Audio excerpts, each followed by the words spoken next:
7 leyendas. Una sola jugadora. Y todos terminaron diciendo exactamente lo mismo. Nadie les pidió que hablaran. No hubo discursos preparados. No existió una campaña detrás.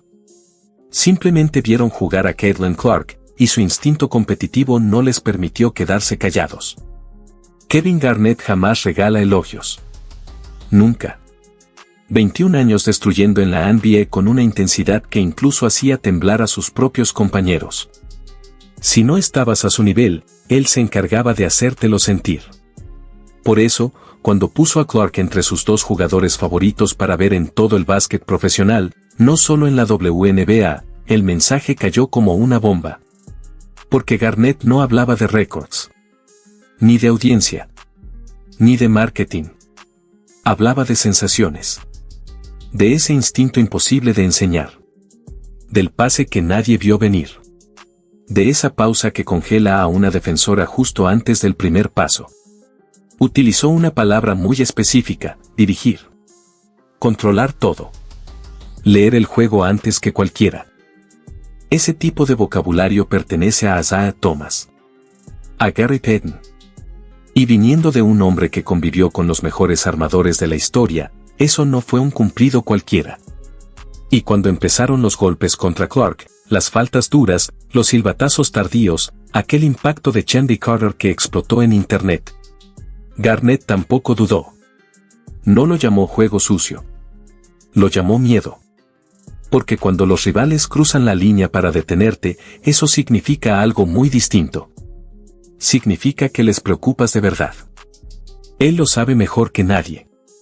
Durante 2 décadas enteras, equipos completos construyeron estrategias solo para intentar frenarlo. Nadie hace eso con alguien irrelevante. Después apareció Shaq. 7 pies de altura. Más de 300 libras. Dominio absoluto por pura fuerza física. Todo lo contrario a Clark, que destruye partidos leyendo el juego antes de que ocurra.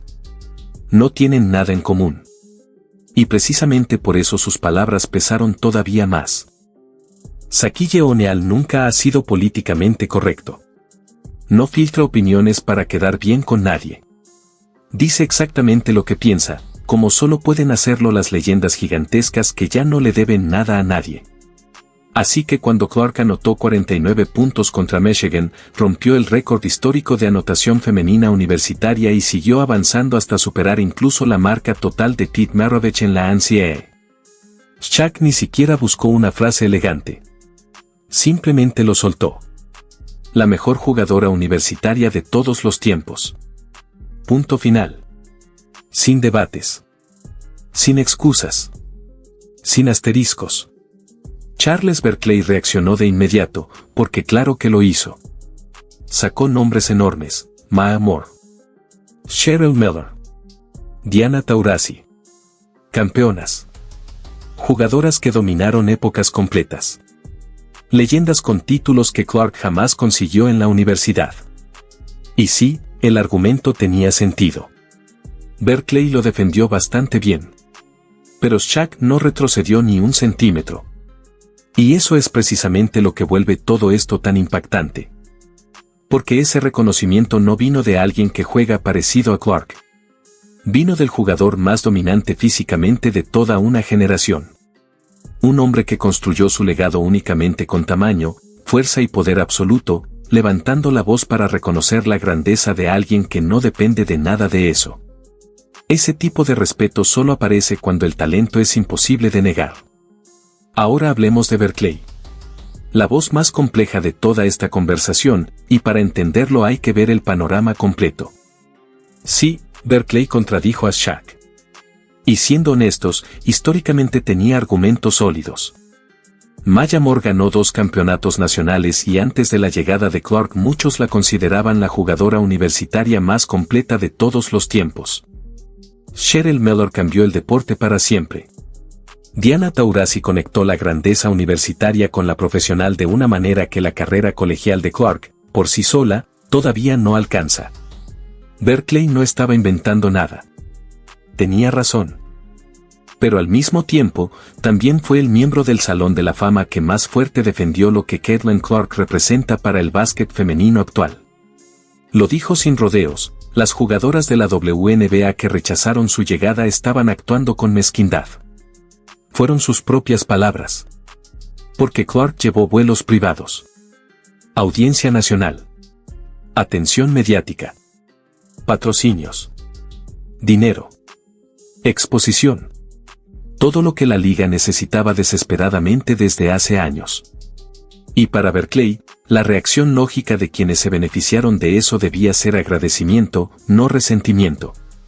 Incluso frente a cámaras, sentado junto a LeBron James, soltó una frase que encendió todavía más el debate.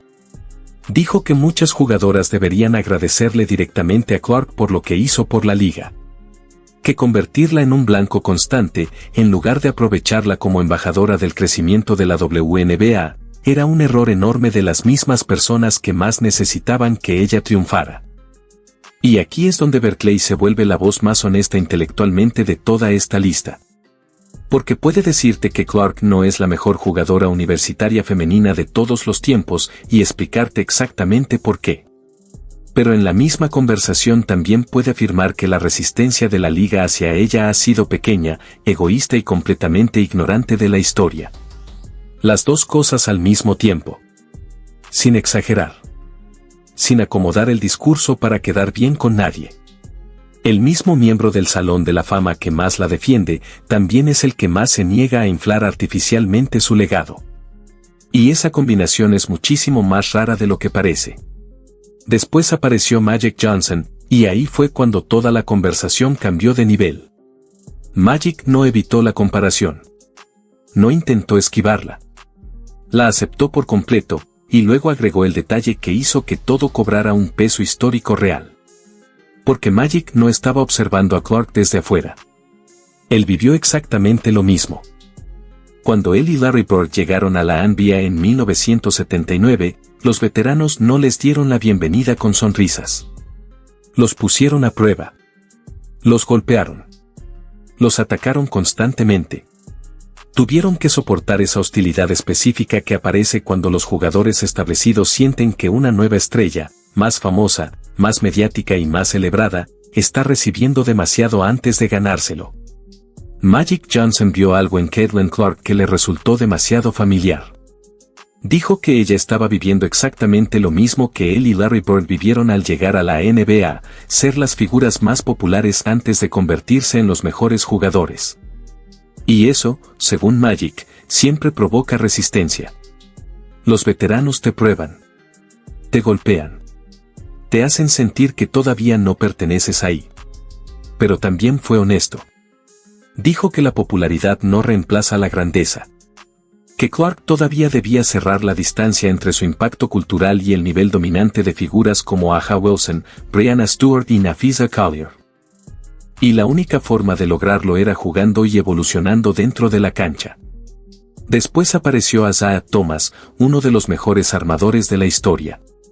Para él, Clark tiene el famoso X Factor. No se trata solo de talento.